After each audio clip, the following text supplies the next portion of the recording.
안녕하세요. 자유교회 이진우 목사가 보내드리는 아침 묵상입니다. 오늘도 예수 그리스도의 향기를 내는 복된 하루가 되시길 바랍니다. 2월 2일 수요일 아침 묵상입니다. 오늘은 메인 것이 다 벗어지니라 라는 제목으로 사도행전 16장 26절로 32절의 말씀 묵상합니다.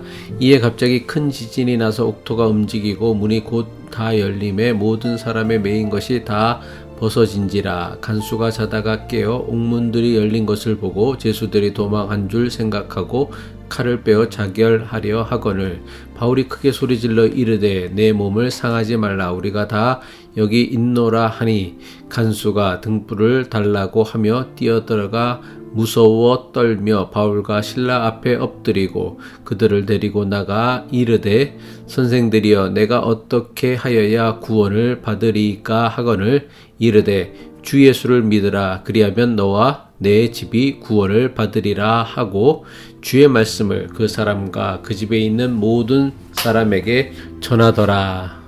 새날을 주신 기쁨과 감사로 하루를 시작하시길 바라며 수요일 아침 묵상 시작합니다. 바울과 실라는 귀신 들린 여인에게서 악한 귀신을 쫓아내는 좋은 일을 했음에도 매질을 당하고 두 발에 착고가 차여 깊은 감옥에 갇혔습니다.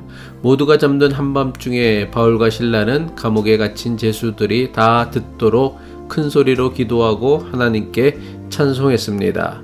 바울과 실라는 절망적인 상황에서도 예수 그리스도의 복음을 전하려는 자신들의 사명을 위해 기도와 찬송을 시작한 것입니다.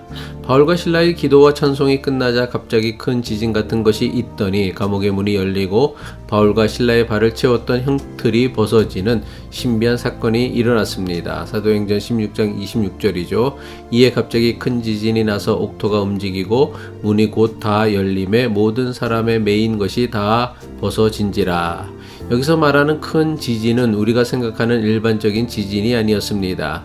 만약 우리가 생각하는 일반적인 지진이었다면 감옥 바닥이 갈라지고 벽이 무너져 내려 두 발의 형틀을 차고 있던 바울과 실라는 감옥에서 크게 다치거나 죽고 말았을 것입니다. 하지만 땅이 움직일 정도로 큰 지진이 있었다고 사도행전은 기록하고 있지만 감옥 바닥이 갈라지거나 벽이 무너져 내리는 일은 없었습니다. 대신 바울과 실라가 갇혀 있던 감옥 문이 열리고 이들의 두 발을 묶고 있던 착고라는 형틀만 벗겨진 것입니다. 이것은 자연현상으로서의 지진이 아니라 하나님의 특별한 역사였음을 나타내는 것입니다. 깊은 잠에 빠져있던 간수가 갑자기 땅이 요동치자 깜짝 놀라 잠에서 깨어났습니다. 잠에서 깬 간수는 감옥문이 열리는 것을 보고는 제수들이 도망쳤다고 생각하고는 절망에 빠져 자결하려고 했습니다. 사도행전 16장 27절입니다. 간수가 자다가 깨어 옥문들이 열린 것을 보고 제수들이 도망한 줄 생각하고 칼을 빼어 자결하려 하거늘. 제수가 도망쳤을 경우 제수를 놓친 간수는 혹독한 고문을 당하고 죽임을 당해야 한다는 것을 알고 있었기 때문입니다. 하지만 바울과 실라는 감옥문이 열리고 발에 채운 착고가 풀어졌지만 감옥을 빠져나와 도망치지 않았습니다. 바울과 실라는 감옥문이 열리고 발에 매인 것이 다 벗어졌음에도 감옥 안에 그대로 앉아 있었던 것입니다. 바울과 실라는 한밤중에 모든 제수가 듣도록 기도하고 찬송한 것은 감옥에서 벗어나게 해달라고 기도한 것이 아니었기 때문입니다. 바울은 감옥을 지키던 간수가 자결하려는 것을 보고는 우리가 다 여기 있으니 몸을 상하지 말라고 소리쳤습니다. 사도행전 16장 28절이죠. 바울이 크게 소리질러 이르되 내 몸을 상하지 말라. 우리가 다 여기 있노라 하니. 활짝 열린 감옥 안에서 들리는 예상치 못한 소리에 간수는 부하들에게 등불을 달라고 했습니다. 간수는 방금 자신이 들은 소리가 환청인지 아니면 실제 제수들이 목소리였는지 자신의 두 눈으로 확인하기 위해 감옥 안으로 뛰어 들어갔습니다. 사도행전 16장 29절이죠. 간수가 등불을 달라고 하며 뛰어 들어가 무서워 떨며 바울과 실라 앞에 엎드리고.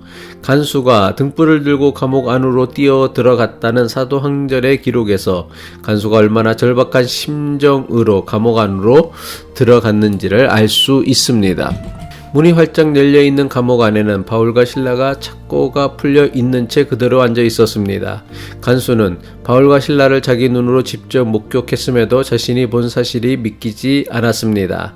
간수의 생각으로는 도무지 상상조차 하기 힘든 일이 일어난 것입니다. 얼마든지 감옥에서 도망갈 수 있는 상황이었음에도 활짝 열린 감옥 안에 그대로 앉아있는 바울과 실라의 당당함에 간수는 압도당하고 말았습니다. 사도행전의 기록처럼 간수는 무서워 떨며 바울과 실라 앞에 엎드렸습니다. 바울과 실라에게 엎드렸던 간수는 이들을 감옥에서 데리고 나와 자기의 집으로 데려갔습니다. 간수는 바울과 실라를 자기 집으로 데려가면서 자신이 어떻게 하여야 구원을 받을 수 있는지 물었습니다. 사도행전 16장 30절입니다. 그들을 데리고 나가 이르되 선생들이여 내가 어떻게 하여야 구원을 받으리이까 하거늘.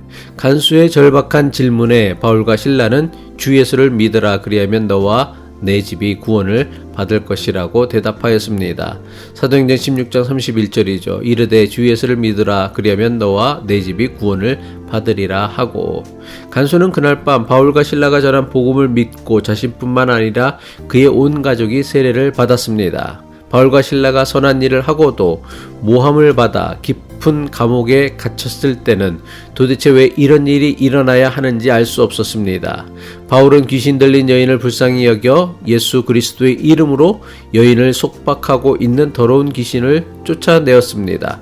하지만 이로 인해 바울과 실라가 치러야 했던 대가는 너무나 가혹했습니다. 거짓 증언으로 고발당해 정식 재판을 받지도 못한 채 맨몸으로 심한 매질을 당하고 두 발에 착고를 차고 지하 감방에 갇혀야 했습니다. 이 모든 것이 도무지 이해하기 힘든 부조리한 일처럼 보였습니다. 하지만 이 모든 것이 빌립보 감옥의 간수와 그의 가족을 구원하시려는 하나님의 신비하고 놀라운 섭리였음을 깨닫게 됩니다. 바울과 실라의 속박을 통해 간수와 그의 가족들이 구원을 얻게 된 것입니다. 이것은 지금도 마찬가지입니다. 복음은 저절로 전해지지 않습니다. 복음을 전하기 위해선 복음 전하는 자의 희생과 헌신이 있어야 합니다. 내가 구원받은 하나님의 자녀가 될 수 있었던 것 역시 누군가의 희생과 헌신이 있었기에 가능할 수 있었던 것입니다. 마찬가지로 예수 그리스도의 복음을 통해 사람을 구원하는 역사가 나타나길 원한다면 반드시 복음을 전하는 자의 희생과 헌신이 뒤따라야 합니다. 기도하겠습니다. 예수 그리스도께서 몸소 십자가의 길을 가심으로 우리를 죄와 사망의 법에서 구원하신 것처럼 내 이웃을 주님께로 인도하기 위해선 복음 전하는 자의 희생과 헌신이 필요함을 깨닫게 하옵소서. 바라기는 우리가 복음 전하는 자의 사명을 감당할 수 있는 용기와 담대한 믿음을 주옵소서. 예수 그리스도의 이름으로 기도합니다.